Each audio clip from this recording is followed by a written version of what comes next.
ઘોઘાથી રાજસ્થાન રણુજા ચાલીને ગયેલ યુવાનો યાત્રા પૂર્ણ કરી પરત ઘોઘા આવતા યુવાનોને ફૂલહાર પહેરાવી સન્માનિત કરવામાં આવ્યા।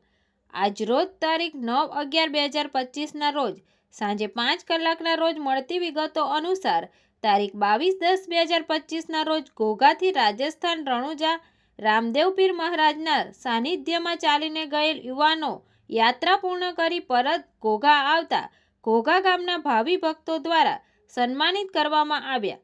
ઘોઘાથી રાજસ્થાન રણુજા ચાલીને ગયેલ યુવાનો યાત્રા પૂર્ણ કરી પરત ઘોઘા આવતા યુવાનોને સન્માનિત કરી ડીજેના તાલ સાથે ઘોઘાના મુખ્ય માર્ગો પર ફેરવવામાં આવ્યા હતા।